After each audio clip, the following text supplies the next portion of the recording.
नमस्कार दोस्तों, एक बार फिर से स्वागत करते हैं आपका हमारे YouTube चैनल पर। दोस्तों, केंद्रीय कर्मचारी पेंशन धारकों का आखिरकार इंतजार खत्म होने वाला है। बड़ी खुशखबरी मिलने वाली है। दिवाली के आसपास या फिर बात करें नवंबर महीने में उनकी सैलरी पेंशन में अच्छा खासा इजाफा होगा। इसका फ़ायदा 1 करोड़ से ज़्यादा केंद्रीय कर्मचारी पेंशनर को मिलेगा। सरकार ने नवंबर महीने में केंद्रीय कर्मचारियों के महंगाई भत्ते डीएनएस अलाउंस में बढ़ोतरी का ऐलान करना है। जुलाई अगस्त में एआईसीपीआई आंकड़ों में उछाल आने से डीए बढ़ने का रास्ता साफ हो गया है। लेबर मिनिस्ट्री महंगाई भत्ते के आंकड़े जारी हो चुके हैं और अभी कर्मचारियों को 28% से महंगाई भत्ता मिल रहा है। आने वाले दिनों में इसमें तेजी यहाँ पर आने वाली है। लेबर मिनिस्ट्री ने बताया है कि अगस्त 2021 में all India consumer price index for industrial workers यानी कि AICPI-IW में बढ़ोतरी हुई है। इसे बढ़कर ये 123 पर पहुंच चुका है। अभी सितंबर के आंकड़े आने हैं जिससे कर्मचारियों का डीए 28% से बढ़कर 31% होना तय है, जिसका सीधा फायदा कर्मचारियों पेंशन धारकों को दिवाली के आसपास होगा। हालांकि इसका फायदा अगले महीने से ना मिले, लेकिन ऐलान यहाँ पर हो सकता है। देख पा रहे हैं, ये है आपके total basis indexes.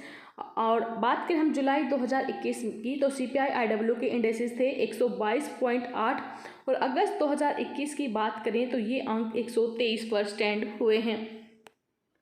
JCM secretary Shiv Gopal Mishra के मुताबिक केंद्रीय कर्मचारियों को महंगाई भत्ते के अनुपात में पैसा मिलना चाहिए।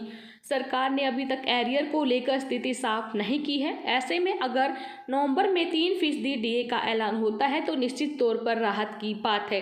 अगर किसी कर्मचारी की बेसिक सैलरी 30,000 रुपये महीना है तो उसकी तनख्वाह 900 रुपये महीना बढ़ेगी। सालाना आधार पर देखें तो उसकी ग्रोस सैलरी में 10,800 रुपये बढ़ जाएंगे।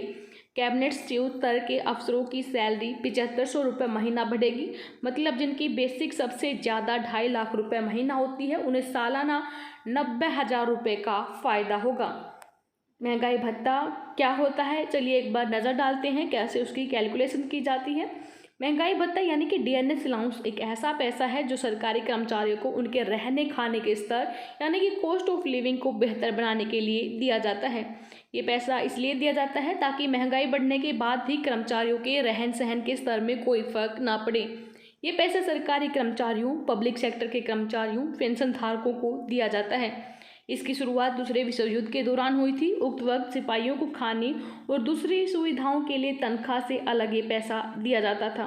उस वक्त इसे खाद्य महंगाई भत्ता या फिर डीएनएस फूड अलाउंस कहते थे। भारत में मुंबई से 1972 में सबसे पहले महंगाई भत्ते की शुरुआत हुई थी। इसके बाद केंद्र सरकार सभी कर्मचारियों को महंगाई भत्ता दिया जाने लगा। डीएनएस अलाउंस कर्मचारियों के रहने खाने के स्तर को बेहतर बनाने के लिए दिया जाता है और ये भत्ता सरकारी कर्मियों, पेंशन धारकों, पब्लिक सेक्टर के कर्मचारियों को दिया जाता है। महंगाई भत्ता इसलिए दिया जाता है ताकि महंगाई बढ़ने के बाद भी कर्मचारियों को अपना जीवन यापन करने में कोई परेशानी ना हो। आमतौर पर 6 महीने जनवरी और जुलाई में डीएनएस अलाउंस में बदलाव किया जाता है। महंगाई भत्ता कर्मचारियों के वेतन के आधार पर दिया जाता है। शहरी, अर्धशहरी, ग्रामीण इलाकों में नौकरी करने वाले सरकारी कर्मचारियों के लिए महंगाई भत्ता अलग अलग होता है। डीएनएस अलाउंस की गणना मूल सैलरी पर होती है। महंगाई भत्ते की गणना के लिए एक फॉर्मूला तय किया जाता है जो कि उपभोक्ता मूल्य सूचकांक यानी कि कंज्यूमर प्राइस इंडेक्स या फिर CPI से तय होता है। महंगाई भत्ते का फीसदी निकालने के लिए हम यहाँ पर कैलकुलेट करते हैं।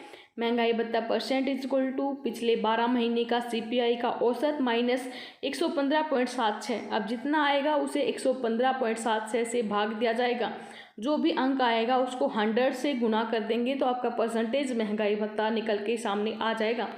तो दोस्तों, अब बड़ी खबर ये है कि दिवाली के आसपास या फिर दिवाली से पहले केंद्रीय कर्मचारी पेंशन धारकों को यहाँ पर उनकी वेतन पेंशन में एक बड़ा इजाफा देखने को मिलेगा। केंद्रीय कर्मचारियों के लिए गुड न्यूज़ ये है कि नवंबर में 10,800 से लेकर 90,000 रुपये तक बढ़ जाएगी उनकी सैलरी। धन्यवाद। जय हिंद, जय भारत।